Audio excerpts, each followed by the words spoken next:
Hello, CT.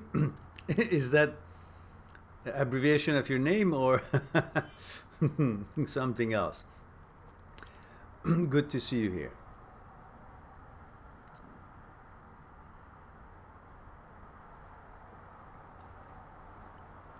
And remember, we asked to let us know where you're tuning in from. Chad. And how old you are. So that would help me out to know the demographics that are joining us.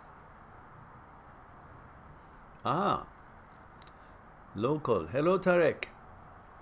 How are you? Michigan.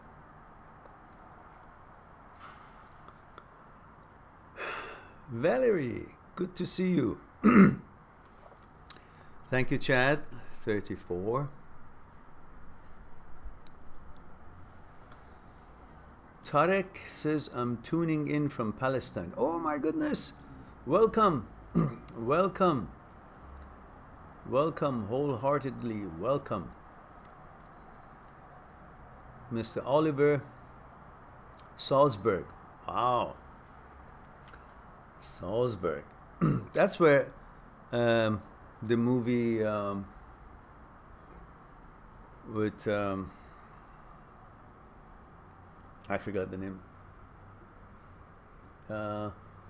Sound of Music was made, I guess. No? Am I wrong? Hello, Chris.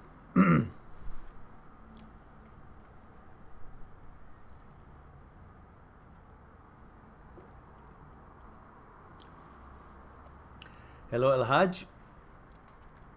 23, male from Minnesota. Oh, okay. Again, local, North American.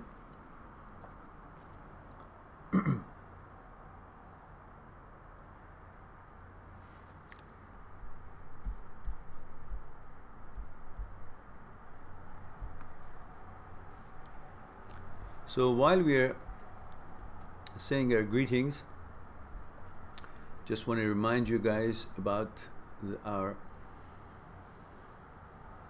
t-shirt project. Click on the link and check it out and see if it's tickles your fancy. Which, that's one of the projects that we're trying to help the channel with. Now, hope that you have already checked the site mindthatseekstruth.com and looked at the sample video of The End of Fear. Possibly clicked on the videos relating to the books and know what the book's all about. Clicked on the book and looked at the table of contents, what is covered in that book, whichever book it is that you choose, whether the Breakup Pain Handbook or Me, My Psyche and I, which I highly recommend it, or the Transient Thoughts and Me, which is when you have thoughts that you didn't invite and appears in your head and you want to find out what it is, what it's doing there, how to manage it, what it means, and so on and so forth. And then you can click on the book that you choose and you can read a sample chapter. And if you like it, you can either purchase the paper version, which is available in Indigo here in Canada, in some branches, and on my own site. But it is very heavy, of course, because lots of pages, 200, 360, 600 pages. These are heavy books. So the shipping has caused it to be costing a little bit more than I would have liked it to be. However, to make it all affordable, I've made it in ebooks. All the books are available in ebooks. You can buy them from Amazon, I guess $19, $26, and $34. But if you go to my own site for a certain time that I don't know how long, it's been there for a while, you can get the same ebooks at $4.99, $5.99, and $6.99. And the reason for that is that I just want everybody to have a chance to acquire one of these books, regardless of their, currency exchange between US and their currency. I made it so inexpensive so it wouldn't make a difference really, and everybody anywhere around the world can afford it. So I hope you've done these, and please do share the videos on your social media, Facebook and whatnot, the videos that you like, so we can get more exposure and we reach more people, be able to help them more, and so they'll know there's support available and know about our work. Okay, having done the plug, now I'm open for business. You can shoot in your questions in regards to thoughts, consciousness, fear, desire, and ego, your breakups, challenges that you go through, and so on and so forth. And as you know, we have over 740 or 50 videos now in the channel's library that you can choose from. Pretty much any scenario for after the breakup, or pretty much anything to do with thoughts, consciousness, fear, desire, and ego are covered in those videos, which I hope you will enjoy and you share. There we go. Now, first question comes from Chad. I need to have a sip of my concoction. As you know, this is pure cranberry juice, no sugar, this much, and a scoop of crystallized beet powder from Germany, and mixed together, and then hot water on top.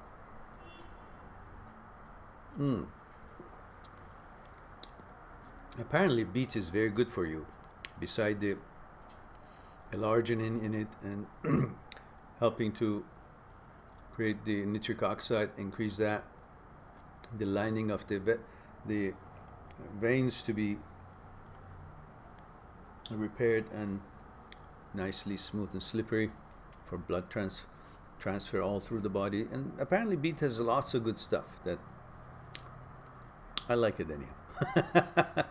So Chad says, my ex and I have broken up over 8 times. Oh, you guys are professionals now on it. You can do it in your sleep. And obviously, having done it so many times, it's become a non-issue, and you just use it as it's become a habit, a way of dealing with things that comes up. So the more you keep doing it, the more it becomes, you know, non-issue. So you keep doing it as a way to handle things, rather than communicating or figuring out, are you guys really suitable for each other, or where the problems are, or if you're willing to resolve, compromise, and solve it. But let's see what the rest of the question is. Chad says, this time I think it's permanent, and I can't seem to let her go. I'm dating again now, and I can't perform in the bedroom. I see. Why wouldn't you? It's a devastating blow to the ego not to be able to perform with a new woman. Any advice? Well, certainly the advice is simple. You're not living in the moment, focusing on the now, the actuality, the truth and reality of your life. Instead, while you're with your new girlfriend, instead of appreciating whatever it is that you guys are enjoying together, the relationship, the communication, the intimacy, instead you're looking at her, but you're looking at her with the eye of the past, the eye of the past. You're looking at her, but you're perceiving the differences, what you're missing, what you ate yesterday. Let's say it's the same as if you think about things that are not there. You're here, but you're thinking about what you did yesterday. So obviously you won't be able to perform better. Look, it's very simple. Imagine if you're a track and field athlete. If your mind and body is unified, when you're trying to do the high jump or long jump, you're totally focused and your mind is residing in harmony at the same place, focusing at the same thing in your body. While your body is running towards the long jump launch, your mind is focused on what you want to do.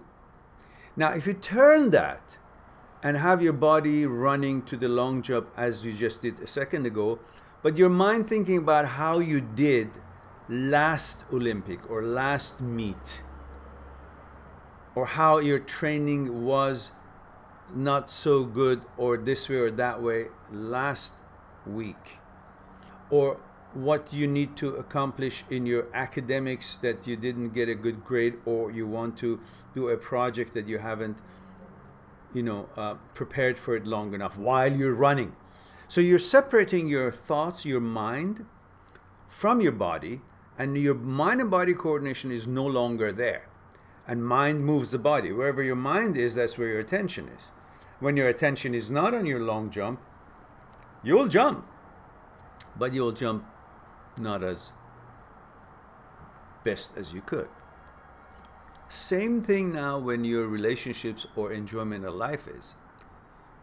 If you are even watching a soccer game, but you're constantly thinking about the soccer game you watched 2 months ago, same teams playing or different teams, you can't really be in the game as it's happening. You're not with the now. You're not with the actuality.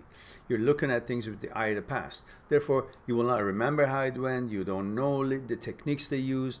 You can't really describe it, or you can't really enjoy it because, again, your mind and body are not coordinated.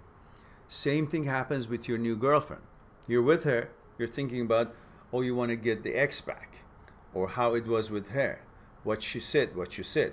If I hadn't done this, I would. So obviously your mind is separated from your body and your, time of intimacy and enjoyment with her.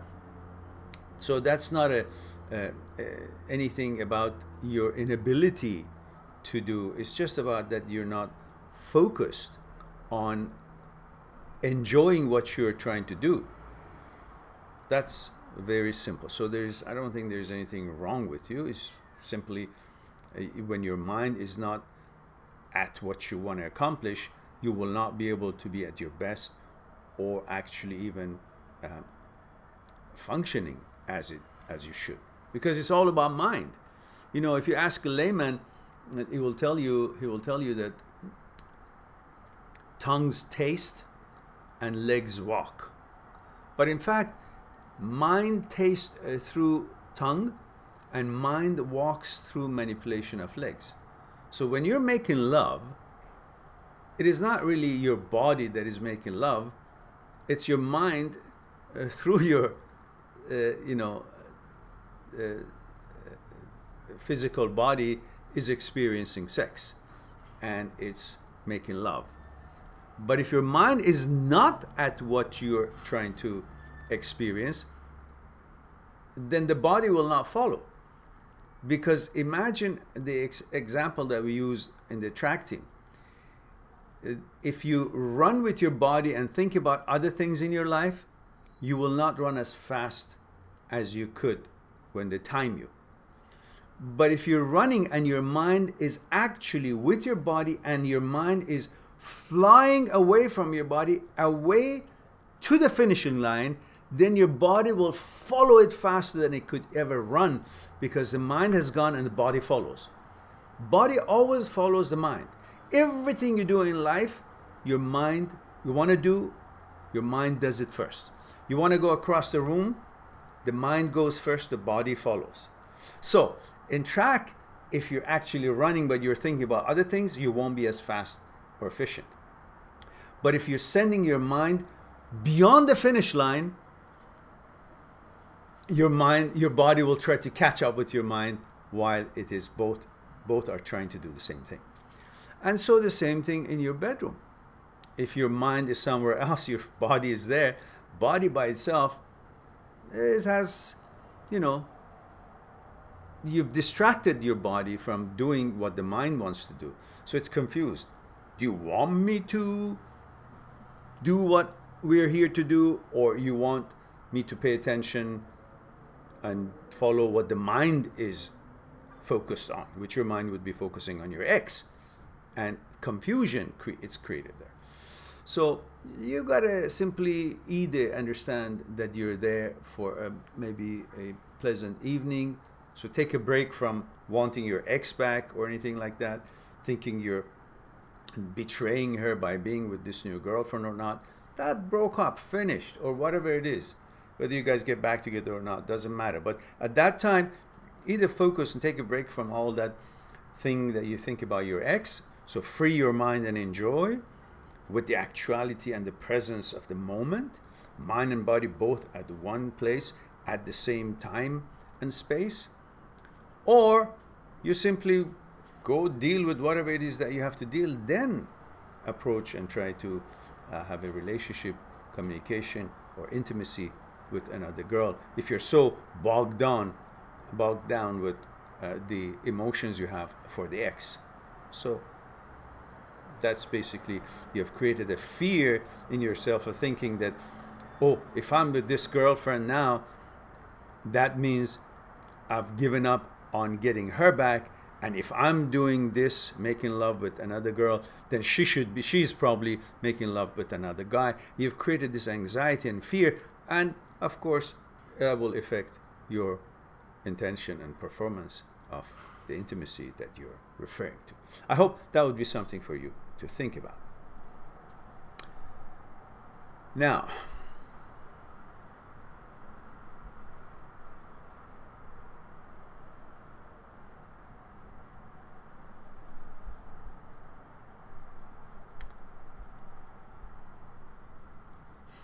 Chad says, okay, we got that. Valerie says, I'm having trouble letting someone go that I love. He's an alcoholic and I know he's toxic for me. I've been close with him for over 6 years. How do I make this less painful? The heartache is awful. Well, Valerie, why don't you focus on what are the criteria that you're interested for your man to have, the man that you want to be in a relationship with? In other words, finding that, what is important to you, what is a yes, positive, what is a no and negative in the man that you want to have a relationship with, you'll come about and asking yourself, how many of those qualities this person have, and among the qualities that you require to choose your man, which one is a deal breaker? Like if your candidate has every criteria that you're interested in, but if one of them, which one of them is important enough that regardless of how many other characteristics that you require he has, but you would not want to be with that person because of that one thing that is very important. So, for example, you would say so many different criteria, but regardless of how many of these the guy has, if he is on drugs, or if he is, I don't know, abusive, or if he is a narcissist, or this and that, that doesn't matter how many other criteria that you want is in him. You just don't want to have anything to do with that person, with that guy. And then you figure out if this person has any of the deal breakers and what is the effect of it on your life. And at the same time, ask yourself, why do you want to be with this guy? If the guy is alcoholic, cannot control this negative habit, which is of course is toxic to him, and obviously it's going to be toxic to the people around him. So if you want to tolerate that, then you have nobody to blame but yourself, because obviously you don't have enough respect for yourself to focus on your expectations and standards to be met, and you're willing to forego your standards that you expect for certain other menial benefits, so to speak, or interactions. So you got to figure that out. Once you figure that out, you'll see if this person, how much is it worth to be in a toxic relationship, but be in a relationship? How much a relationship is worth, even to the cost of it being a toxic relationship? So why are you in a relationship? most people want to be in a relationship to better their life, to enhance their life, to have support from each other, to create that elusive psychological security. But if someone is alcoholic and doesn't want to do anything about it, or on drugs and always out of it and doesn't know what's going on, it creates all these anxieties. And what kind of psychological security is there? The things you have to deal with, the ups and downs. So figure out, is it really you missing the person, or is it you don't have the power to take care of yourself and be respectful to yourself and the kind of life that you want to live? Therefore, you don't want to go out and try finding other relationship. You're settling with the one that you're used to, regardless of how toxic it could be. Well, then that is the value judgment of yours that should be a little bit paid attention to.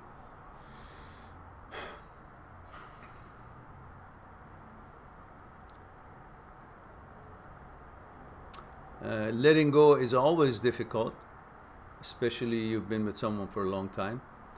You've created a certain order between the two of you.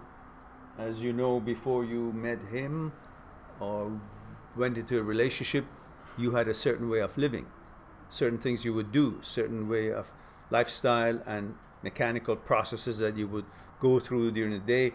You had created a certain order for yourself, certain way of doing things, certain norm in life.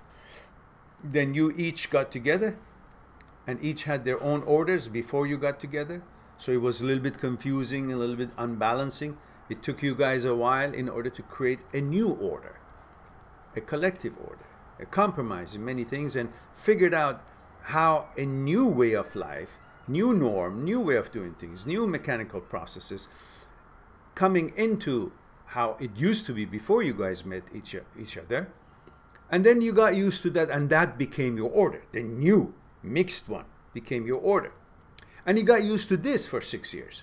Now that you want to let go, again, you see there's a disorder, because it's not like how it used to be when you guys were together. So that new order, again, which is the same as when it was before you guys met with each other, it seems to be the disorder. When it used to be the order and you guys got together and it seemed like there's a disorder, but then you guys worked it out and made this to be the new order, a collective one, a combined one, compromised one. And now that you're trying to break up, it seems like this order that you've been used to for the past 6 years is breaking down, and it is creating a disorder in your life. And now you're a little bit lost. And you think it's the person, that you know it's toxic relationship, and you think your pain is because of the person, rather than, in fact, it is because of the order is changing and a disorder is taking place, because it used to be the way things were when you guys were together. Now you're wanting to be single again, and the things look a little bit different, than a lot different than how it was during the past 6 years. And that is what is really paining you and making you feel a little bit unbalanced, and worries you, creates the anxiety that you're feeling. So, hope these are something for you to think about. And let's go and see what else we have in here.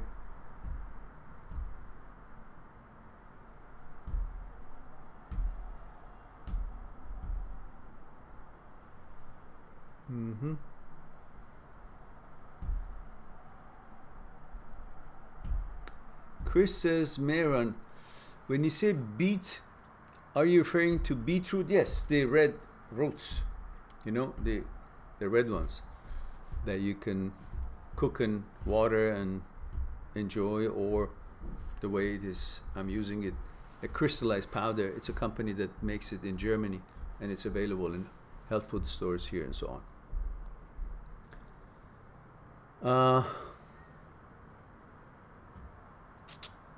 So El Hajj says, is it okay to marry a uneducated girl if you're a nursing student? Well, you know, what do you think an educated girl will add to your life? Is it the education that you're after? Then go marry a teacher then. Or marry a scholar of something. But let's pay attention to this matter. How many doctors, lawyers, or engineers you have met that they're totally assholes? You think a person who's become a doctor or an engineer or a lawyer or some other recognized skillful professions, that also means they are a higher in value and wisdom as a person? The education of a person is that, the education of a person. It has nothing to do with his mentality as a human being.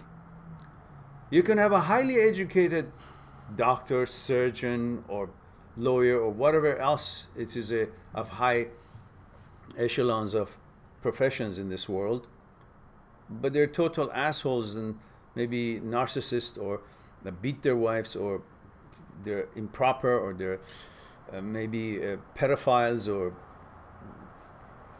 I mean, there are all kinds of possibilities. Look at so many clergies around the world. They're supposedly to be, holding high standards of human values and respect, but yet they're perverts or pedophiles or this and that, so forth. So the education that you're focusing on has nothing to do with the value of the humanity of that person. What is the social educations that they have? What is the values that they have in their mind? How do they see the life itself? And how are they compatible with you in your goals and support and policies? What does education have to do with humanity, with compassion? You know, if your compassion is because of your profession, well, that's your profession that you're following, and you're watching your ass not to be sued or not to be, punished because of the ethics of your profession. But if your compassion is because of the way you are, that's a person that you are, that's different. So I would focus on the quality of the girl, of how you guys interact, how you guys are compatible, how you bond on consciousness level, how your views of life is. The education is something in the book that has nothing to do with teaching you how to be. So, something to think about.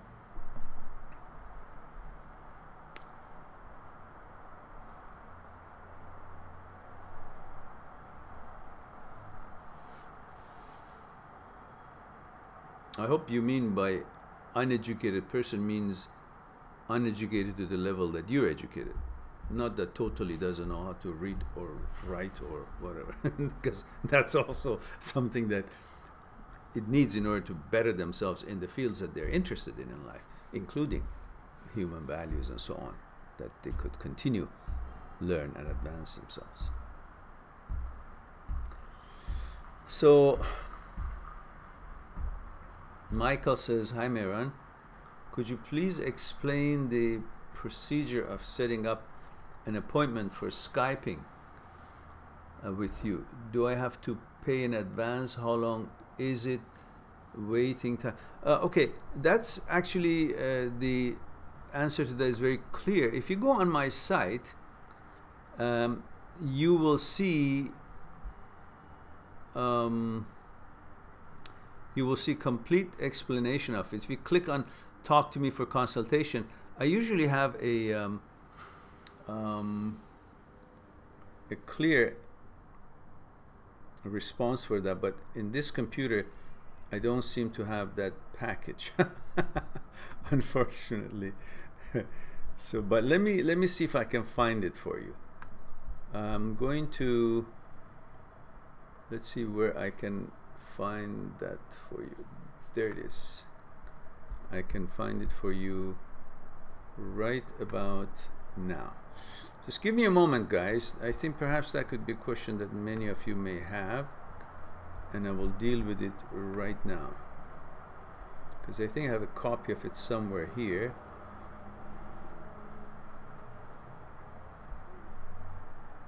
There we go. One more minute and I will have it. This is some good shit. Hey, if you're a man and you're... Oh, that's an advertisement on some channel that I'm trying to get. Now, I think I have it right here. There we go.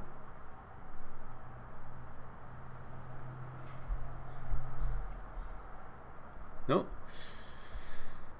it's not here. Okay, so all you have to do is to go on my site, mindthatseekstruth.com, and click on Talk to Me for Consultation.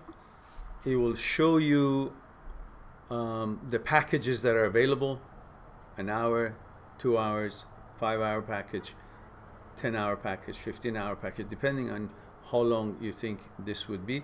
Of course, the bigger packages becomes cheaper.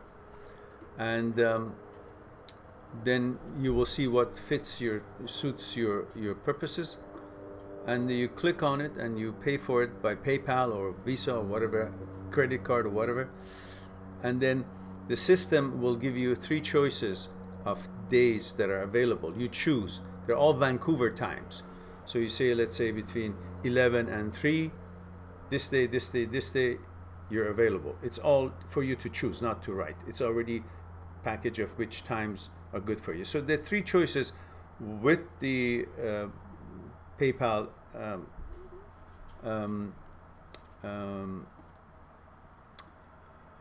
what is it? A report comes to me, and then I see which spots are open.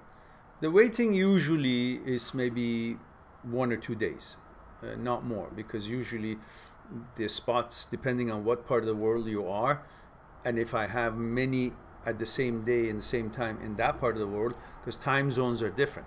So there's a good chance there's always not more than a day or 2 time, you know, to fit you in. Then I'll send you through Skype, which you will provide as part of your the page that you will fill. I will have your Skype, and then we'll connect on Skype, and we'll fine-tune the time and the day, and we make sure that it works for both of us. Then we sit on the Skype and we do that. I do that all around the week, all around the world, for people who need it, and it's very effective, actually. Now, so just go to mindthatseekstruth.com and click on Talk to Me for Consultation, and then the rest of it is self-explanatory, and as I mentioned here is the process. Tarek says, my question today is about your theory that spending enough time with someone will deepen the emotional connection with them. I don't think I have had such theory, because it depends on the quality of time you spend. You could be spending lots of time, day and night, with this business relationship or personal relationship with someone, and you never have any of that kind of a connection at all. If you have a friend that you are, or you have a girlfriend that you are spending lots of time with, but you don't have things in common, you're always in that emotional thing is not created. What creates is a certain kind of a mechanical process, which you may actually works for you, because you may be looking forward to get out of it, and you have no emotional bonds to it, because it's been just totally. Now, of course, you keep remembering the good parts of your relationship with your girlfriend, with your ex-girlfriend, but if you bring the totality of the experience, then you'll see, gee, that's really not something that you want to keep that relationship together. So, having said that, let me read the rest of it. But how come you think about X that was with you before, even if you date someone else or 2 and for a longer time, why we think specifically about that ex, and even when I'm with the new girl in bed. Well, it's if I understand, is you're asking me why you keep thinking about the ex. Well, because you've been with your ex for a certain amount of time, and I have a video that is called To the Limits of Addiction. Just go in to my channel and click in and on the search box, type in To the Limits of Addiction. There will be one video coming up, because I don't remember exactly the name of it, the rest of it, and it will describe to you how your relationship with your ex or with your girlfriend works exactly like a certain drug that you're addicted to. So the reason you're thinking about your ex is because you're addicted to her brand. And until you actually go through the withdrawal symptoms and get over that, you will think that you need that particular girl in order to get rid of your pain. Just like the drug that you use, and you think that you need the drug to get rid of your pain, and you need that certain brand of drug. So because it works the same way in the brain. And so if you watch that video, it will be clear for you why you keep thinking. And the other reason is that that's the most recent girl, and all your pictorials and emotional files and so on are about the most recent one. Every time you want to think about sex, you think about the one that you just been with, and it was pleasant, and you had pleasant memories with. So that would be a default one that comes up forefront of all other possible memories that you may be having.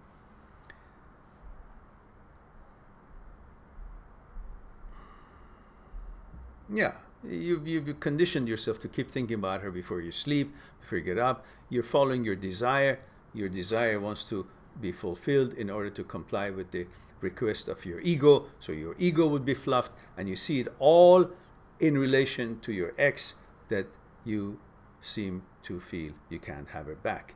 And that is, again, things to do with your psyche and nothing to do with the actuality of how it should be. But you've decided it to as if that is the way it should be, and you're falling for it. Your mind is telling you things that you're believing it. You don't have to follow your mind, your thoughts. Thoughts often are stupid, and your thoughts are trying to replace the actuality. Just figure out if you guys can get together or not. If you can, okay. If you can't, just understand that it's not the end of the world, and she's not a representation of a vehicle to define you and approve you means you're great, and not being with you means you're not. It has nothing to do with you. It's your thoughts that thinks that way, and thoughts are often stupid. So just move on and don't linger on it. Angel says, I don't want to step in, but I think it may mean that you still have, okay, yeah, you're talking to Tarek, okay.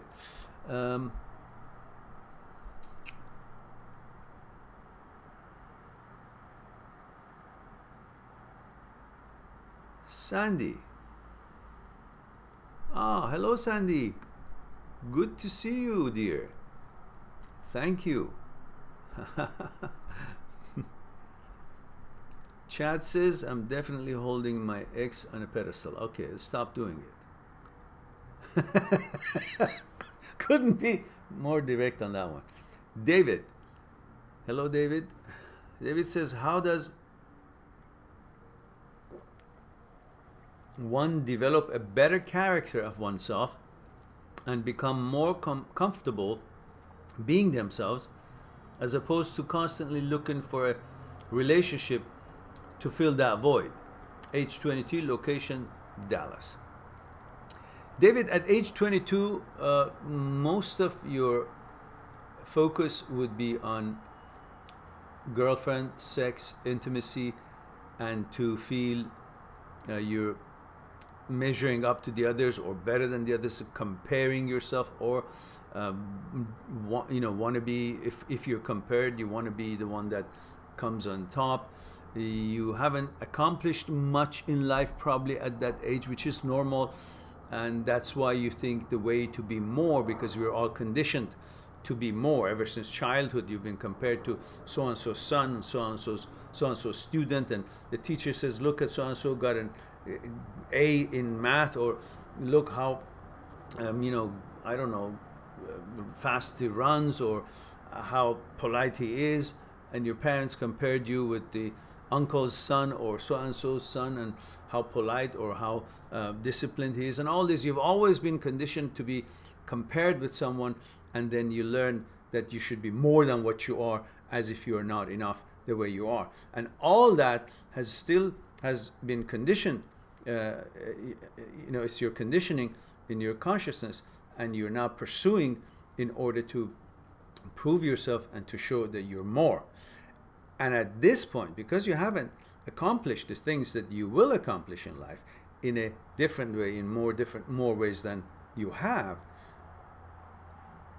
your shortcut for accomplishing the task of being more is wanting to be with a girlfriend and in a relationship, and that makes you feel like you're more, because every time you're walking about and you see a guy with his girlfriend, you think that the guy is more valuable than you because he's got a girlfriend, because women are so important in our life. Girls are so important and so sought after. We have this gene that is programmed for procreation, that you naturally pursue a female for yourself. And so that is a very important position that the woman plays in your life. So for you, that is a shortcut. By having a girlfriend, you have accomplished that expectations of the society and your conditioning, that you're now more. You have achieved something. You have accomplished something. And that is why you constantly think about relationship. Plus the fact that your hormones at this point is up to the roof, and naturally you're looking for relationship, not just because of the conditions that we just talked about, also because of your appetite for intimacy, which every heterosexual male would have that interest at, especially in the level you're talking about, at the age that you are. So nothing wrong with it. Keep enjoying thinking about it, and if you want to be a little bit more comfortable, try to focus on that it is you that gives value to the girls that you're interested in. In other words, you have this natural ability to like women. You're programmed in your genes for procreation, and you desire a woman, and this desire is what makes the woman seem and become valuable. So really, you can be yourself because it's all about you. You can be confident about yourself. It's not that you will be confident if you have a relationship. The fact is that it is the way you are, that it is you, the program that you have in your genes, is what really makes the other, makes the woman that you see to be so desirable. So it is you that actually generates all this interest. So that means it's all about you, so you can be confident about who you are. It's not that you will be who you can be by having a girlfriend, but you are as important as you can be before you have a girlfriend, because it is you who actually gives value to that girlfriend because of your natural desire for intimacy and for finding a girlfriend, and according to your interests and how your genes are put together. So being yourself is the basics and the center of everything. It's not like if you go out there, get something, bring it here, then you become something. You are something. That's why you see value in other things that you want to acquire, or you want to pursue and get to know. I don't know if I could deliver it to you as best as I could in this fast pacing questions, but I hope that would be something to give you a point of reference to focus on. Of course, you can check out the videos that I have on the channel about why woman is important, and then many other videos, as we said, more than 740 videos, that you just key in what you're interested in. You may have lots of videos come to you that you can watch it and ponder on. El Haj says, thanks for the information. She can't read and write and not fluent in English. But she can read and write in her own language, but not in English. That's going to be a little bit challenging for communication. That's different than someone who's actually uneducated. Or are you really going deep in the woods and talking about someone who's coming from somewhere that has been no education for her available, and she can't read or write even in her own mother tongue language, and she's never had the opportunity to write? Well, that's going to be challenging for sure, because not because of her, again, her values and ability to provide a good life. It's just to deal with today's modern world. And if you're patient enough to help her to understand that, but making sure that in the process you won't become a teacher to her, because when you become a teacher to her, then you lose your position as a boyfriend or a husband, and the first chance that she gets, once she really gets all these taken care of, she will be embarrassed that you know everything about when she was not educated, and you may still be looking at her downwardly because of her past of not being educated, and that could be a trigger for her to actually try to leave you now that she knows everything. So going through the process, helping her to become able to read and write or educated in that way, make sure you will not become having the role of a teacher and to make her feel ashamed of herself or uncomfortable in that way. It's a balancing act, which I'm sure you can figure it out. So Batista says, I'm missing the dog of my ex. What can I do? Go get another dog. That's probably what you can do. Or offer another dog to your ex and take that one, or share it. Really, that's something. Batista, you can figure that out, I guess. Sandy says, hi Mehran, I have finally found your amazing site. Site or the live talk? I think you know the site, because I think you've purchased the books, the ebooks, I believe. So yes, we are here now, and we're trying to hopefully move everybody from Facebook live talks to YouTube, now that it's working okay for us. Excalibur says, Mehran, how are you? Thank you, dear. I'm fine, as long as I have my tea. And looks like we just hit the record 16 today. We are getting noticed more and more, and with grace of everyone's contribution and help, to share the videos that you like on your social media, share the site mind@6truth.com wherever you can, however you can, to pay attention to the new economic project of t-shirts that we have, which I put the link up there. You can click on the link and you can get a t-shirt with the Mind@6Truth logo, Unlock Your Mind, and you'll have a choice of 7 sayings of mine that would be printed underneath the logo for you on the t-shirt that you choose, and it will be shipped to you from the company that does these things. I've ordered one myself. I'm still waiting for it to arrive, and I'm excited to see how it looks and so on. So that would help the channel, so we will be able to have a little bit more finances to do what we want to do with this, and hope we can reach more people. So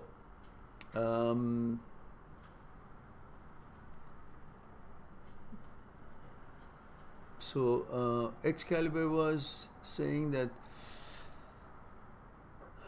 how are you? There is a funeral across the street and I'm having difficulty enjoying my music because of guilt.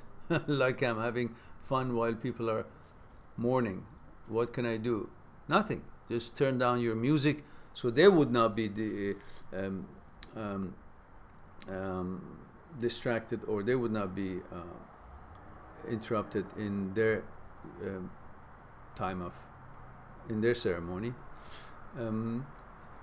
But as far as guilt, no, there's no guilt, because whether it's happening across your street or not, all around the world, with all the unfortunate things that are happening in the world, people around the world via their own people in their own nation or other nations who are attacking them, or conflicts between the two nations, they're in hardship and they're dying and injured and going through tremendous, horrendous difficulties and dangers and sadness. So whether you see it across your street or not, it's happening all around the world. So if you can't be guilty when you're not at fault for that happenings, unfortunate happenings. So just turn down your music and enjoy it quietly. While it's good to be connected to the people's difficulties and pain, but since you don't have the authority or power to heal and reverse the situation for them, therefore you can't be responsible for feeling guilty that you're alive or you're enjoying music or whatnot either. Just be courteous and bring it down until they pass.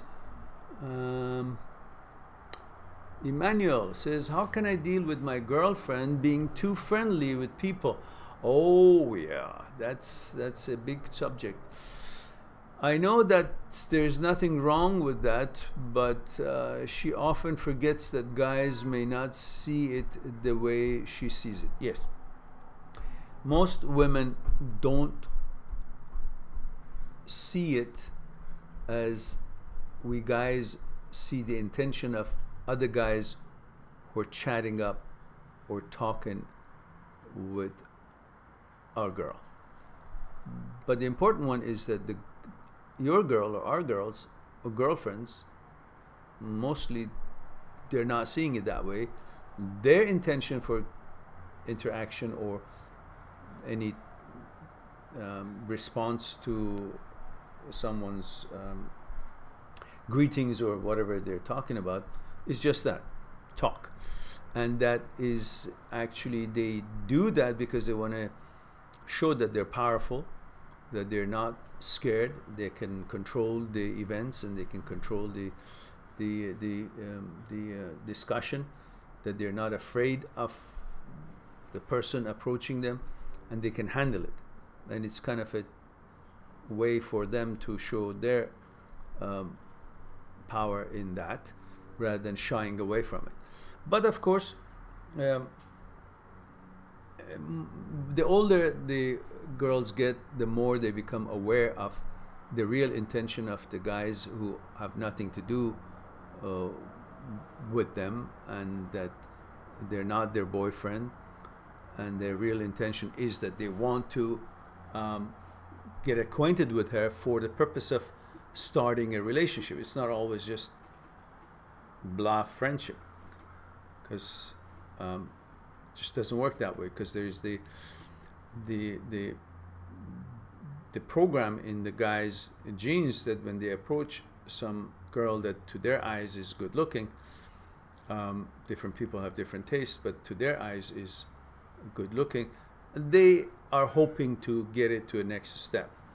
But the girls don't see it that way. They just think it's interaction, discussion, because the girls don't have that intention at all. So when you friendly explain that to her, she would modify it a little bit and you know, you can't simply have her in a bubble either. It's a community. It's outside people saying this is what human being is. This is what guys are about. They talk with girls because they want to hit on them, or they just want to say something, or they really don't mean anything by it, or they do. But that's what human being is. So it's not like you can tell her just you know, cover your face or don't talk to anybody or this and that. She can just talk with them and make sure that it doesn't go any further than she would allow it. That's it. And that would give her confidence that she can handle life. She doesn't have to shy away, or, you know, she would command respect from the whoever it is that is talking to her, or for whatever reason, and she would set the boundaries, and that's the end of that. Really, nothing else needs to be done.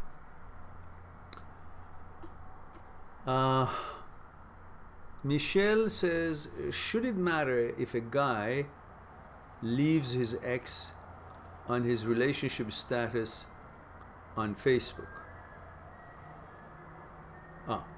So you say, should it matter if the guy and a girl have broken up, but the guy leaves the status as still in a relationship with her? It's just Facebook, but should it matter? Well, if they're broken up, you know, the girl can request that, why are you keeping that there? You guys are not in a relationship, so take that off. I don't allow you to say that. If it just says relationship, in relationship, it doesn't matter, because it doesn't say you are the one that he's in relationship with. But if he actually puts the face and, you know, name there and all that, then you can object to that and say, look, you have no right. I don't give you that permission or consent, so I want it to be taken off right away. And usually they will. Angel says, was there ever a point in your life where the people in your life constantly compared you to others more successful? What was the tipping point in your life where you officially said, fuck off? Well, you're always compared, whether directly or indirectly. You feel it. It doesn't have to be necessarily a direct comparison, but when someone is talking about someone's accomplishment, which is really not an accomplishment, and your accomplishment has been far bigger or more serious than that, but that person in the family or among friends gets a certain kind of a mention about how important his accomplishment or her accomplishment's been, even though it's not a direct comparison to you, you feel neglected, or you feel deprived of this recognition, because what you have done, you've done whatever that other guy or other person has accomplished long before, and far better and in bigger ways, but they're now praising that person. So these things should not mean to you that it would have any bearing on you. It just has a bearing on that person who wants to praise the other person for whatever reason. But it's not supposed to mean that it is taking anything away from you. But what turning point, the tipping point comes when you become aware of the fact that you don't have to meet anybody else's standards. You just have to meet the standards of being decent human, being positive to your society and people that you affect on your daily basis. You don't harm anyone. You don't, create, anything negative in other people's, affecting other people's lives. And so, but you do become fully focused that you don't have to meet anyone's expectations in you. That is not where you get your value.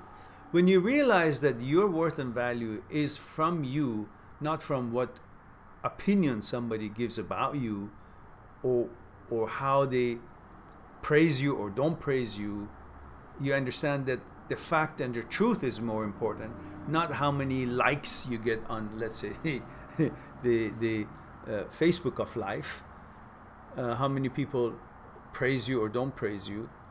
then you will naturally say that fuck off part, and that becomes your default way of thinking, which would be a healthy way. You shouldn't give a damn. You should just focus on the standards of your life, the high standards that you choose in your life, to be a decent person, to be a fair person, to think deep and judge well, and do your daily affairs according to what you think it would be best for you, your family, for the community you live in, for the humanity as a whole.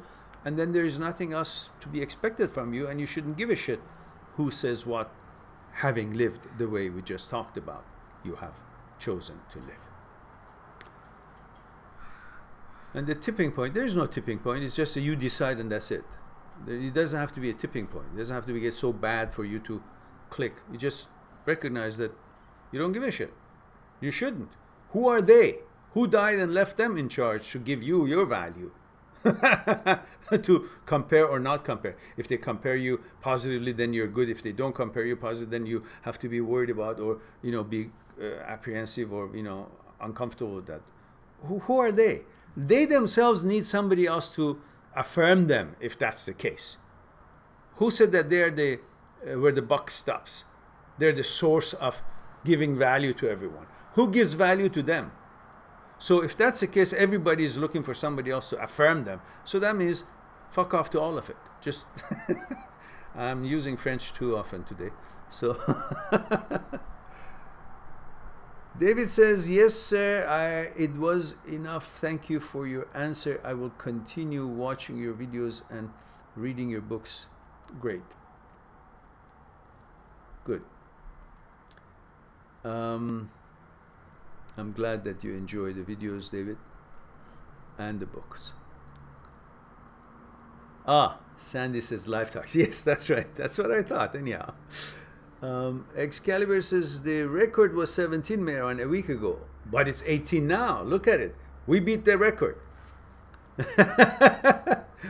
Marco says, hello, Mehran. Hello, Marco. Thank you for all you have helped me since at least 1 year.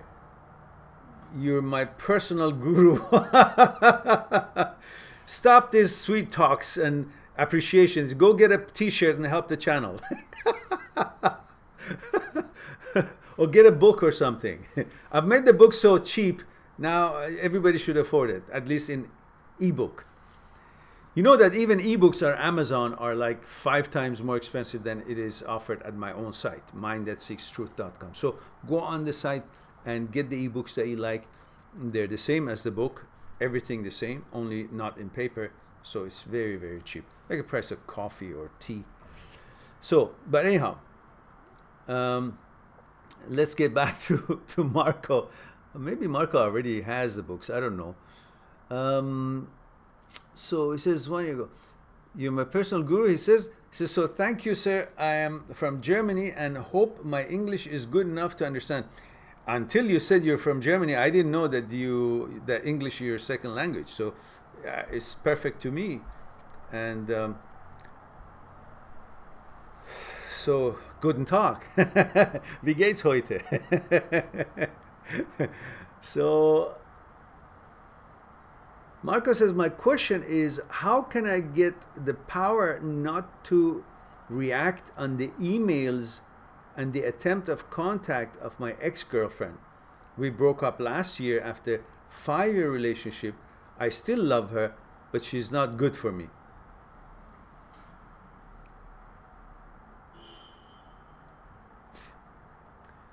So when you say, how can I get the power not to react to the emails? I mean, she writes you an email, she's not killing you, and she's not in front of you to expect anything. She's not into your life to stop your life. So why don't you treat her as what it is? It's an email. And if you don't want to respond, well, just respond very shortly. Whatever she says, I don't know what the content of the email, so I can't make a comment really directly to what the question is. But if it's something that it needs elaboration of response, you just respond shortly, say thank you for your email, fine, thank you, busy with my stuff, hope you're having a great life, and all the best. And if you keep saying the same thing over and over, she'll eventually get it, because she's going to meet somebody anyhow.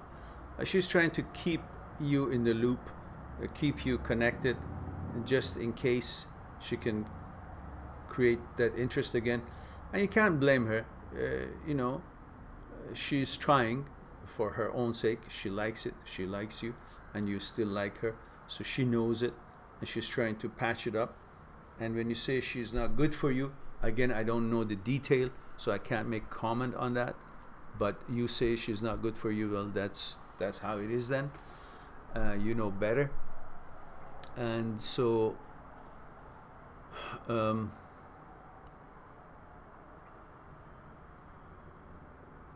course, there's lots of memories and pictorials and connections in that 5-year relationship, so it's hard to ignore her emails. You still have a certain kind of a respect or feeling of disrespect if you don't respond. Naturally, it's engraved in your consciousness, and that is fine. Being cordial and kind and respectful to a woman is always good, unless she's being out of line and you just simply politely say, don't contact me anymore. But you don't seem to have the power to be sure about what you want either. Otherwise, you wouldn't be asking about it from me, and you would have the power to simply say, hey, whatever her name is, please, let's keep the breakup as it is, and let's go on our way and try to explore life, you know, as we could, and explore other opportunities. And you would end it. But you're not ending it either.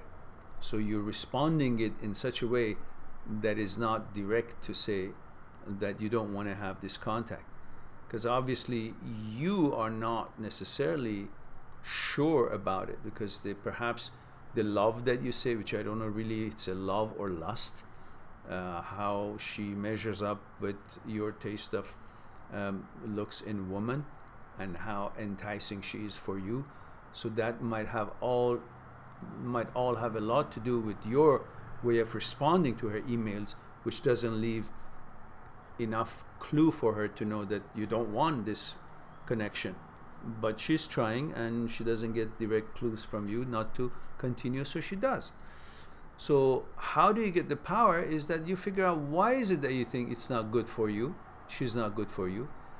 And if you write down the things that are good for you and things that are not good for you, the things that you benefit from that relationship and things that you think is detrimental and it's not positive for you being in that relationship, then you will have a decision. The reason you don't have the power is because you haven't made a decision, because you haven't made the comparison, and also because you haven't replaced her with somebody else in a new relationship. So you're also at fault a little bit. You're trying to keep her. Unconsciously, you're trying to not lose that possible relationship or intimacy or support that you can fall back on if you're not in a high mood. So you got to make a decision. If your reasons for breaking up was standing now as it did when you broke up, your reasons are solid. It's not based on ego or selfishness or whatnot. It's solid evidence for you that this is not going to work out. Whatever it is, I don't know. I don't have details here. You know, one of the things to have these live talks is that I'm, you know, threading in the dark. I just trying to sense things as much as I can without having the details. That's why the one-on-one Skype consultation that I do around the world, all around the week, it helps to make it on detail, and we will explore it together with the people who we have that conversation with in detail, and we get to the bottom of things and we explore things far more. But in here, I'm trying to just see how I feel about what feeling I get from your question. So if you consider really the reasons for your breakup, and if they're really solid and you still agree with them, then you will have to separate the reasons from the feelings you get from the intimacy with her. the good feelings you get from intimacy and interaction, communication, things that you guys used to do together, and places you would go, interactions you would have, the images you had of each other, how the society had an image of you guys. If you can separate all these things and you stay true to your reasons for breakup, then you'll be fine. But if you constantly think about the image you had together, how it felt, how people are looking at you now, how they looked at you then, all these will interfere with your decision, and you will think that you don't have the power. It's not that you don't have the power, it's that you haven't convinced yourself that really the decision you have made is really solid and a good decision. So maybe you focus on that.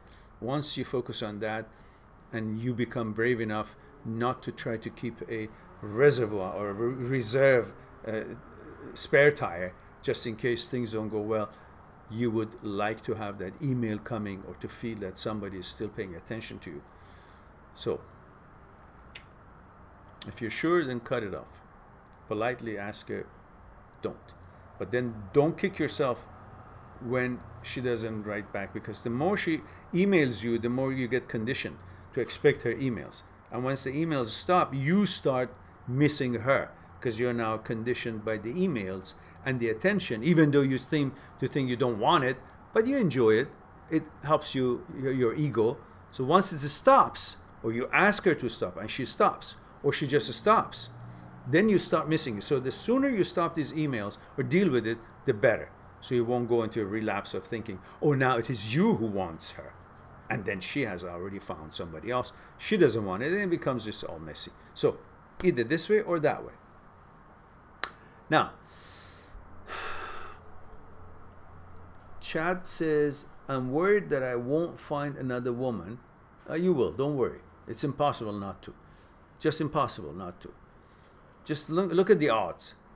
You can't find, but they will find. So how do you know nobody else actually likes you? And it's dynamic. Days, things change. Every things that during your daily life changes, and next day something else comes up. You meet other people. How can you be sure that of all these possibilities, none of that is going to end up with you meeting another woman? It's just what you think about now. You think it's going to be the same always. This is the problem that most of us have. Human being does not believe something unless they see it or they know about it 100%. Or they believe in the source that gives them that information. So because you don't see other girls lining up, so you don't believe that there will be another woman. Because you don't know that there will be another woman, so you have a hard time believing that there will be another woman. But none of that is something that it could be happening right at this moment for you to see or to know. Only the fact that you don't see it or you don't know that there will be makes you think that it won't be. But that's not a complete information. It's an information you have at this space in time. It's the information you have now, and knowledge is always limited. The information you have now at this moment is not all the information that could be provided at a later date. Things change. So one snapshot of the actuality of your life, you're taking that.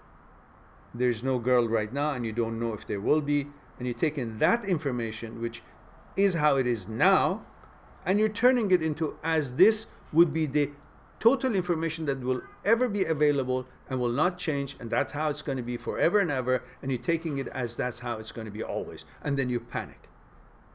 But everything is changing, everything is evolving, nothing stays the same. So how could even this information be true forever and tomorrow and the next day?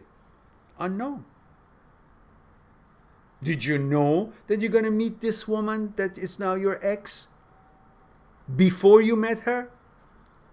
Before you met her, it also looked like you never meet another woman, because there was no documentation or evidence for you that you will meet this woman 5 days from now or 10 days from now or tomorrow. But you did. So for the same logic, this now that you cannot think there will be another woman, there will be, because you're only before you're meeting your next relationship. And before you meet it, you will never know. But just because you don't know, that doesn't mean it won't be. Just as it was before you met your ex. You didn't know that it will be before it became. So, for the same logic, but it did become. You did meet someone. So the same logic, you will meet someone. Just because you can't see it now, or you don't know it now, that doesn't mean it won't. I hope you didn't get lost in that explanation. I almost did.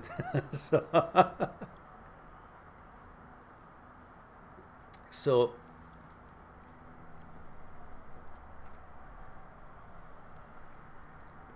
what else we have here?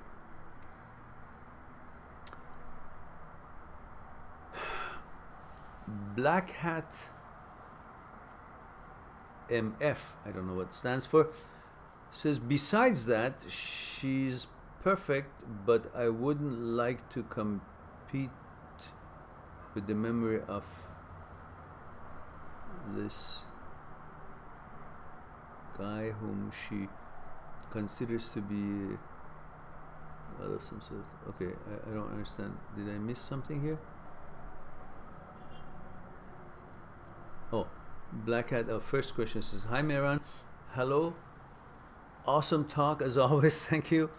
I recently met a girl, congratulations. I like her a lot, good, but she's extremely hung up about her ex-boyfriend still.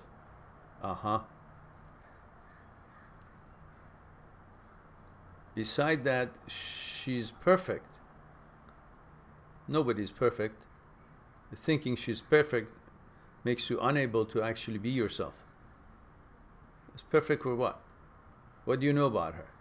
She's perfect in physical attributes that turns you on and you like her. Her smile, or the way she dresses, or whatever. The image that you have of yourself and her walking together, being together, how people see you, the image people have of you and her together.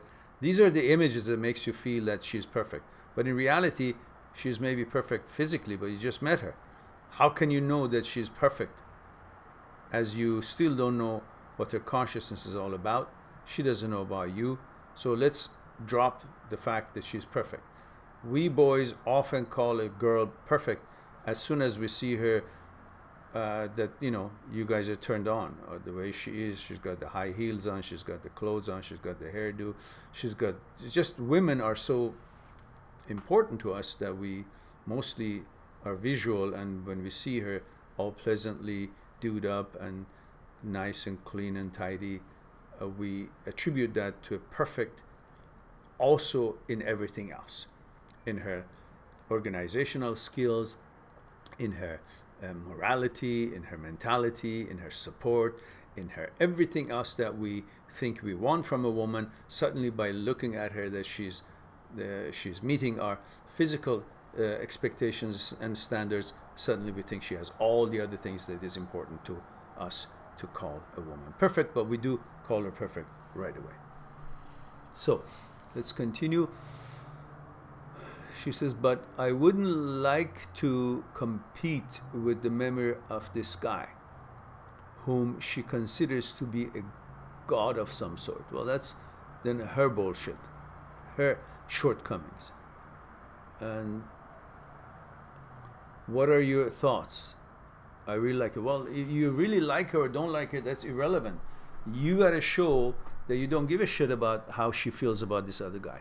Simply tell her, listen, I like you, you're a very nice girl, and I look forward to get to know you. Physically, I think you are, you meet my standards, what I expect, and I find it very encouraging. However, mentally, I don't think you're ready to be with a man like me, because I have quite of a high value and high view of myself. I don't consider anybody else to be in my league.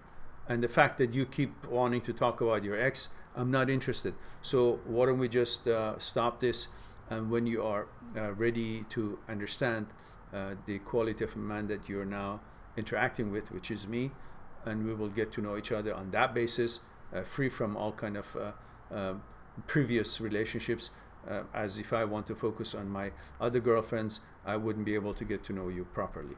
And if that is something that makes sense to you, then you can, of course, welcome to call me back, and we'll take it from there. Just make that down as a prerequisite for a healthy relationship that will help her and help you.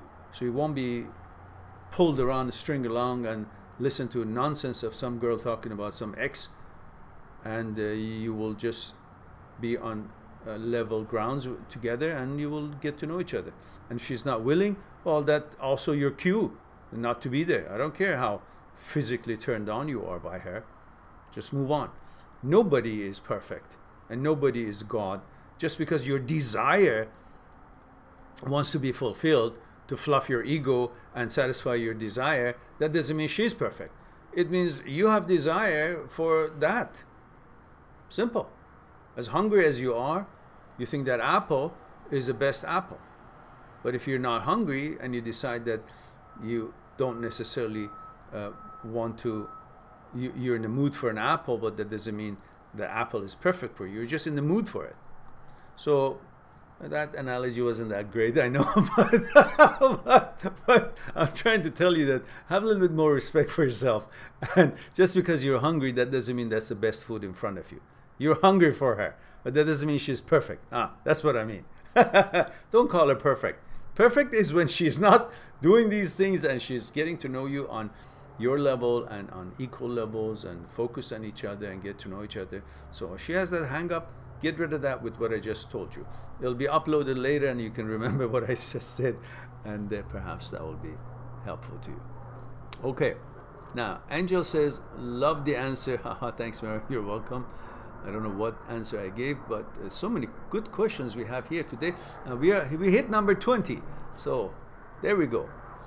And Chris just mentioned it too. 20 watches record. That's a record, yes. Now, when it becomes 20,000, then we got it made. Excalibur says, when we reach 20 live, I'll buy you a customized cake with a beautiful horse ornament. Lol. And wow, the who gives value to those who give value part is really deep. So they can fuck off indeed. Yes, that's right. And by the way, the cake is due now because we hit 20.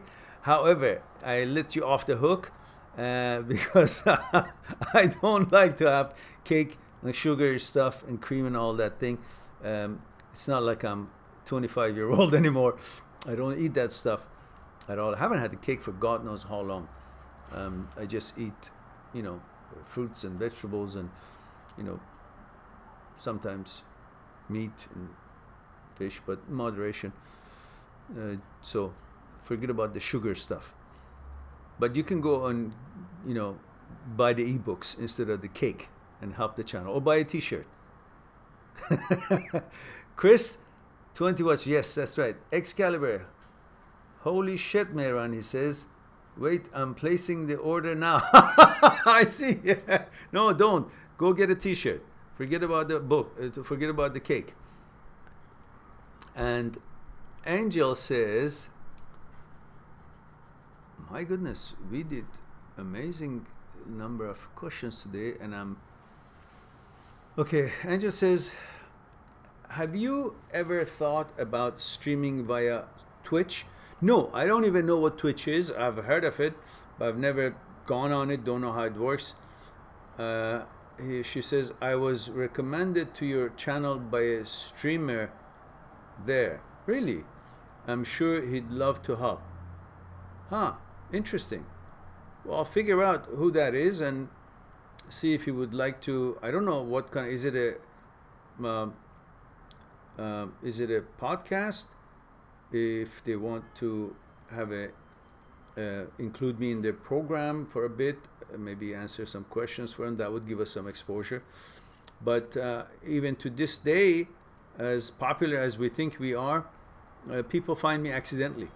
I somehow am invisible on YouTube, despite of all my efforts. Live talks on YouTube, live talks on Facebook, all the taggings that I've tried to make sure, all the videos, 750 some odd videos, for God's sake. I don't think any relationship channel has as elaborate of a content, number of videos and content. So somehow we're doing something wrong and something right. And I hope that we will do more right than wrong as far as promoting ourselves, because still people find me by accident. And I just don't want to be considered an accident. So maybe you guys can help. Whatever idea you have, maybe get in touch with that person. Or I don't know, figure out what it is. I'd appreciate it to know more and how this is done to get more exposure. Emmanuel says, I'm planning to spy on my girlfriend tomorrow while she's at work to see how she behaves around people when I'm not with her. No, no, no, no, no, no, no. That is not good. Should I do that? He says, no, absolutely not. Absolutely not. You're conditioning yourself to not trust her. You're conditioning yourself to be you. She's not you. She's a woman. And she sees things as she sees. And in communication with her and sharing things, things could become a little bit more compatible or cohesive or similar in style or policy, but you, under no circumstances should you ever spy on her on these bases for these reasons or anything, pretty much. Because if there is no trust, forget it. Talk to her. Let her see it. Don't tell her what to do. Ask her opinion about it. What do you think the guys are chatting you up to? You're a beautiful girl. Obviously, men are looking for someone. Unless you're not happy with me, darling, you say, then I can understand that. But if you're happy with me, then understand that other guys who are hitting on you are there to hit on you, not to ask you what's the time of the day, because everybody has a watch. You can discuss things with her, but don't spy on her. That is disrespectful, distrustful. She will resent it, whether she finds out or not. You will tell her eventually, and she will really hate that you did, because that is infringing on her freedom. And I don't care what culture you come from or she comes from, what tradition is or is not. When a woman, a girlfriend, or the woman's boyfriend feel that they're being limited in their freedom of thinking and behavior, they will resent you. They will find that against the nature of what every human being is pursuing, which is freedom, respect. Don't do that. Do not. It's none of your business how she behaves when she's not with you. She's behaving basis on her fears and situation that she's in and how others will see her, but she will figure it out. It doesn't need you to be there every step of the way. She will figure it out. And don't be like that, because you're more concerned about your ego than somebody hitting on her. You're thinking if somebody hitting on her, that would mean that the guy knows that he's hit on a girl that belongs to you. So in fact, you're the one who's being disrespected by somebody hitting on her. Don't think that way. Let her be each other's extension. You be her extensions and she will be your extension. You will complete each other, trust each other, and whatever she decides, however she handles, you can simply be sure that however she handles it, it is not an acceptance of an invitation of someone else for interaction. It's just the way she handles it. She's in a situation, she handles it the way she does.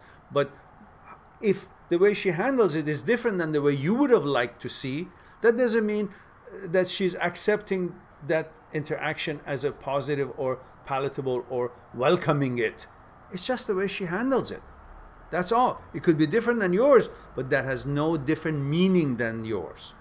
It's different way that she handles it. So leave her alone.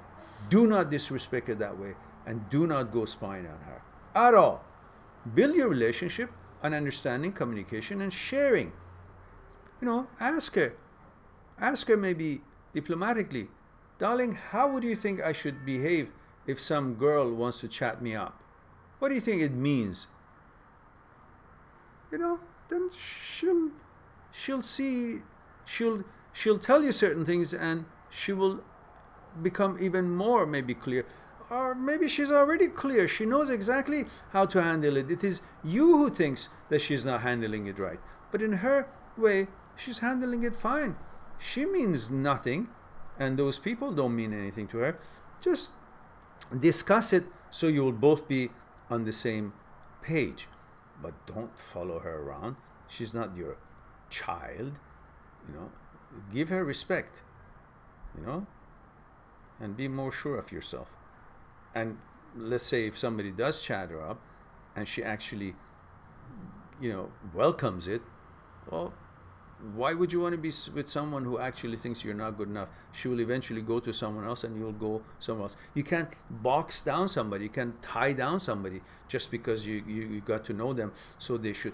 No, let it be free. Either she will stay with you or will go with somebody else, and if it does, well, you're lucky that you figured it out. If she doesn't, then you know that everything is fine. It doesn't have to be the way you handle things. Anyhow, so let's move on. Southern Cowboy says, no, you should not. It's fine. Okay, good. Marco says, sorry, yes, the content of the emails is that she wants me back, but I know it's not good going back. Thank you for the answer, Mehran. Every of your words makes sense to me. Okay, good. 1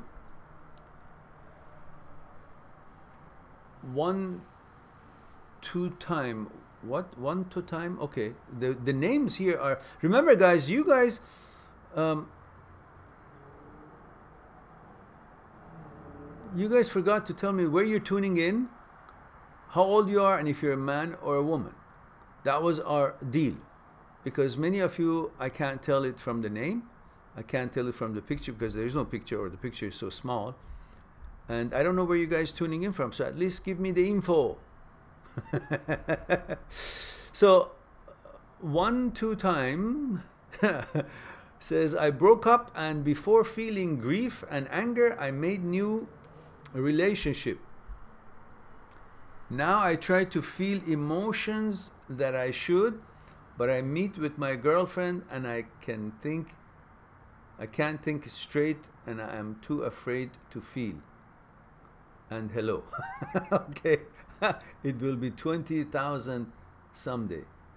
Oh, I see. Good. Thank you. Thank you for the vote of confidence. 1 2 time. I don't know the name, so it's funny when I pronounce it. He says, I will add some thoughts to my question. I think I used her not to think about my emotions, and now I don't know how to change that.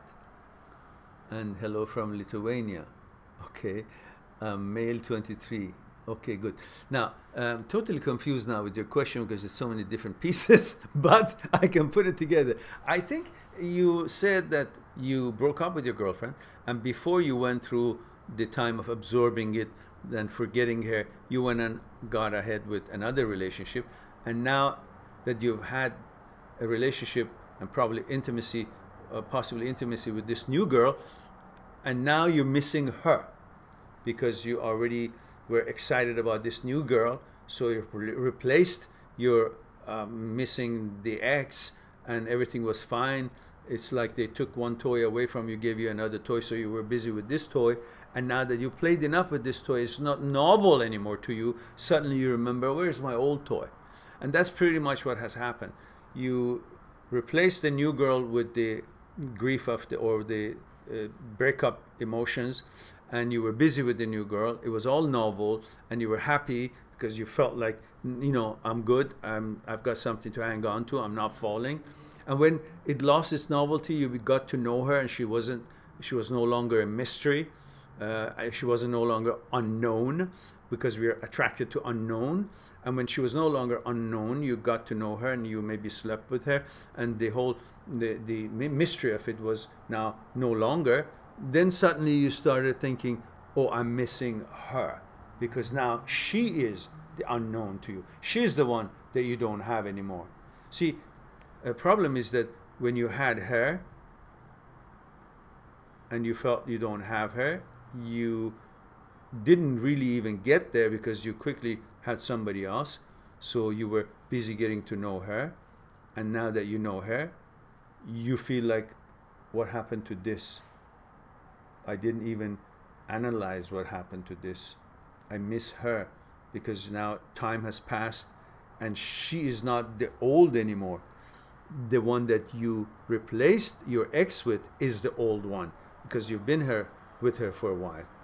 Now, your ex, which is actually the one that you spend lots of time with and is the old one, seems new to you, and you are now exploring that. So you simply don't use your new girlfriend to get over your old one. If you've broken up with her, well, good. You have a new girlfriend, focus on the new girlfriend. Establish understanding and bonding on conscious level, do things and move on with life. So what? You broke up. Okay, I know you didn't give enough time for grief. Okay, now grief. Cry, cry, cry. Okay, this was a girlfriend I had, now I don't have it. Okay, good. What happened? What else does she does for you? If it's not working, you guys tried it. And if it's not working, what are you hanging out there for? Whether you grieve or not, it's not working. You guys tried, it's not working, you broke up. Now, what else is there that you think you're missing other than, you know, the outings and the relationship that you had? You have no children together. You have no, you know, she wasn't, you know, curing the common cold for you. She wasn't paying your rent that you could be feeling like, oh, what happened to my life? Or she wasn't helping you with your studies to help you to learn something. And I don't know, what is it that you think it must be so devastating? It was a relationship. It had a duration. You explored it, experienced the relationship. It didn't work out. You guys tried. Now it's gone. Now go on with your new girlfriend. Focus on the new girlfriend and find out if that works. Learn from it, and then, you know, create a better version of yourself as you go along. There's no sin here. There's nothing for you to really be so devastatingly worried about. So you didn't grieve. What is it? God forbid it's not your dad who died, or mother, or nobody's died. She's fine doing her thing and maybe having a boyfriend. It's your ego that is maybe hurt. Your image of being together is now not the same. Your order of how it was with her is changed, and you have now new ways of doing things and enjoying your life and having a new girlfriend in your life, and the order of things are a little different. So you're used to the old order. You miss the old order. It's not really what you miss her, because if you really did that much, you wouldn't even be attracted to this new one. It's the order that you've been conditioned to think that's how your daily life should be that you're missing. And that will also pass, because there is really nothing that special about her, the fact in this stage of life, which was just a boyfriend-girlfriend relationship, no children involved, no real serious relationship of that kind. So relax on that note, and let's see what Chad says. Chad says, I just can't let my ex go, Mehran, despite her alcohol and pill issues, lying, deceiving, hence the 8th breakup. I am worried that I won't connect sexually like this with another woman. The sex was amazing. Yeah, well, the sex was amazing. Sex is only one moment. All the prelude and all the foreplay and all the time and the romance, it all ends at one moment when it reaches the climax. And after that, there is, what's left is the deceits, the alcoholism, the pills, and all the shit that you're going to be dealing with. So you feel like dealing with all that is worth that, whatever it is, 1 hour that you guys are flirting and having sex. So the price of that 1 hour of ecstasy or moment of psychological security, so to speak, is worth all the other shit that you put together. If it was, you would have never broken it up. So the fact is, when you're horny and you feel like that intimacy was so good, you are willing to put up with all that shit. But when you're not and think it through and correctly, you are not willing to put up with all that just for the sex. Now that you're away from the sex and not having it, it's the power of that gene, that program that you have to pursue procreation, intimacy, is that makes you think that you're convinced that it was all worthwhile, you can handle it. But when you were in it and had the sex, you still decided that this is not good for you. So you can see your mentality and judgment right now is not sound. It's just based on the fact that you're missing the intimacy. And when you want that so much, you can't even see what it is that you got to pay to get that. It's like a hungry person. You're hungry, you're dying from hunger. You're willing to pay $100 for 1 apple. Well, when you're already full, coming out of the restaurant, full tummy, had just spaghetti and pizza, whatever it is you had, you're not willing even to pay a penny for that apple because you have no use for it. So the value of things and people equal, the value and importance of things and people are equal to your need for them, your desire for them. So when you don't desire her, you understand that what she does, the rest of the things that she brings to the table, is not worth the fun of it. But when you're actually hungry for what the sex part, you suddenly think all these other things that she brings to the table, which are negative, they're worth it. It's all your state of mind and your desire for intimacy that fools you and pulls a wool over your eyes and doesn't let you really see what your real judgment, correct judgment is, which probably it is what you've done here. So you cannot decide to go grocery shopping when you're hungry. You got to eat first, then go to the store. Otherwise you end up lots of junk and lots of things that you don't even want, but you think you want it because you're hungry. And the same thing is happening here. You think you want her and everything is okay about her because you want something that she's in control of. She's not important, but what you want from her that she's in control of seems to make her that important. She's important because of what you want from her. She's in control of it. Otherwise, she's not important for the way she is. She's only important because of what you desire. She's in control of it. Understand that, and then we'll talk later maybe. All right. Now,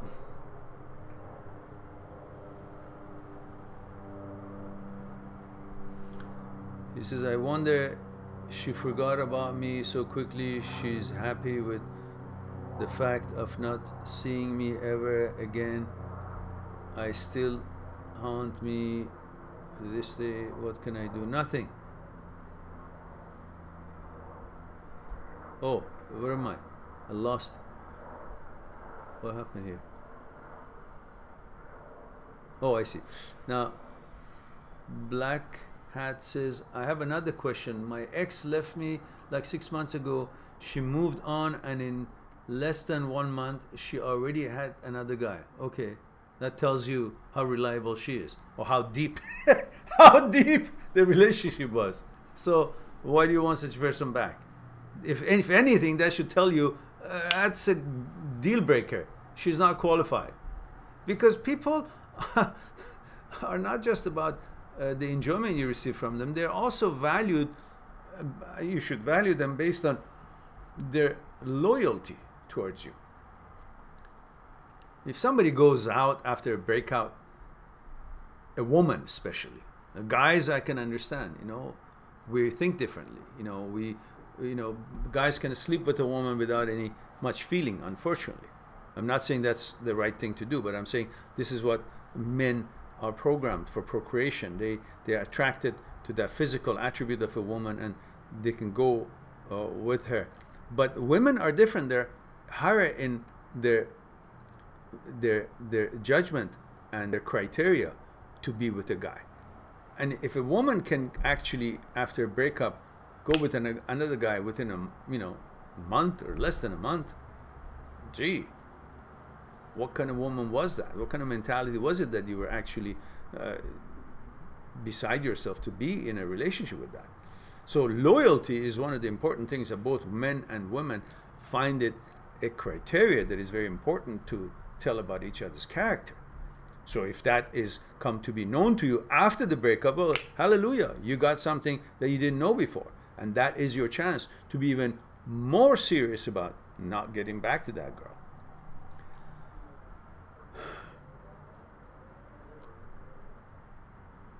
She talked about how this guy is the best sex she ever had. Big bloody deal. So what? Who is she that her judgment of what best sex is for her would make or break you or tell you how good you are or not? It's for her. Best sex for her. Best sex for her doesn't mean best sex in general that anybody can do, or you, or who gives a damn? What about the connection? You know, a donkey can have a good sex too. What is that the kind of a character that she wants to go out with? And if she does, then you're actually thinking, oh, I'm not as good as a donkey. Well, donkey has a bigger and longer thing. So is that how you measure yourself up? By how somebody can do something or not in intimacy? If the girl says that she's really enjoying sex with the new guy, that would take anything away from you? What does that mean? She's, first of all, no matter what, it doesn't matter. That doesn't take anything away from you. And if the guy wasn't, she wasn't enjoying it with the guy, that wouldn't make you any more interested in her. The interest level in somebody should not have anything to do with these sort of things. It has to be deeper than that. She for her, and she may just be saying it to give you for Spike. Just she's still hurting that you guys are not together or whatever the reason was, and she's trying to make herself valuable, that somebody who does it better wants me. So, dissing you in that way. Don't fall into that nonsense. These are all words and imageries, and don't believe words. Don't pay attention to it. The fact and the most important thing is that you guys were not compatible. Now, whether she's having better sex with this guy or with a donkey or with whatever it is that she uses, it's irrelevant about you. The fact that it wasn't working, it wasn't compatible, and you want a relationship that is a compatible relationship, makes you feel good. So, move on. Don't wonder why she forgot about you or not. It's bullshit. First of all, it doesn't matter if she forgets or not. That has nothing to do with your value. Secondly, nobody can forget like that just because she says so. She's trying to yank your chain. Just, make herself look important. Don't pay attention to this. It's nonsense.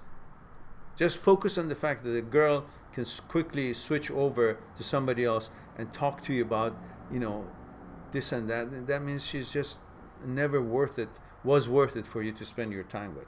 And be happy that this happened. Go and explore somebody else. And eventually you'll find somebody far superior. There's so many wonderful women in this world that I don't know why you guys get hung up on such losers, and you make a god out of them, and all because your desires and your hormones are ruling your mentality and judgment, and you can't see. This is the problem with most of us guys. When we are turned on somebody, we can't see anything else. It's like Spock in Vulcan planet and Pomfarde. He can't see. He fights to death just to get the girl, and he doesn't know even why. That's not your decision. It's not up to you. It's just a reflex on how your genes are put together, but it's not a proper judgment or a proper way to choose a girlfriend for yourself. Get beyond that. Get better than that. Expect more. Expect a lot more than beauty in a woman. Woman is a lot more than her physical appearances. Woman can be wonderfully supportive, wise, intelligent, helpful, a real good partner. You can interact and understand what is the best policy for, you know, choosing for whatever it is that you guys want to be engaged in life. And you gotta expect a lot more from a woman than her beauty. The beauty of the woman is given. Most women, I'm sure all women to somebody's eyes, are beautiful. But see how they choose you. They don't choose you just because of your body. They don't choose you just because of your looks. They choose you because of your attributes in mental and physical abilities, abilities to provide, abilities to deal with life, abilities to measure things and be logical and so on. So they expect a lot more from you than how you look like. Why is it that you don't expect more from them than how they look like? And only just because they've got the looks, or I don't know, whatever turns you on, and that should be enough for all the other criteria they should be expecting to meet your standards? That's not right. Don't put girls on pedestal just because they look pretty. They all do. Go deeper. See what it is that you can connect with. And is there something that you can coordinate together, be compatible, and bond on consciousness level, and build something solid and a long lasting, rather than just, you know, sex and intimacy that pulled you in, because as soon as that creates the interest, once you already have been together for a while, and if that's the only thing that is keeping the bond between you two, the connection between you two, that's also going to be very short-lived. And then that's going to be the same, the very reason that you guys won't stay together, and it will fall apart, because that was the only reason that was holding you together. If that's the only reason holding you together, that will be very easy. Once that reason is no longer holding, everything falls apart. So ask for more and try to find more things in common and for a serious relationship. Now,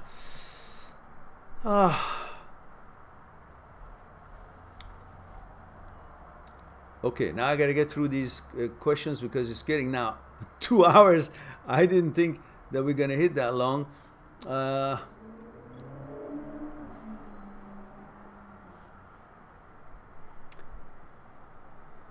right.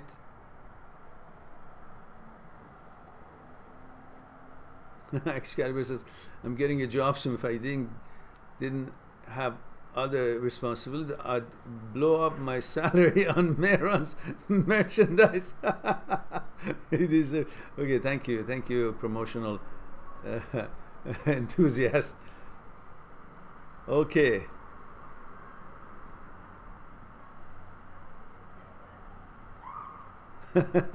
Okay, guys, looks like we have actually met up with everybody's question, answered as many as we could. I better cut it short now, which we couldn't. We hit the number 20 today, which is the highest number we've had on YouTube, while our live talks on Facebook has had thousands in one time or another, and participants would be like 200, 300, 400, a lot more. So hopefully we'll get there as soon as possible in here too. So thank you again for being with me, guys. I hope you enjoyed it as much as I did, and I look forward to talking to you again. Take good care of yourself and the others, and be good to yourself and to the others, and talk to you soon. Bye for now.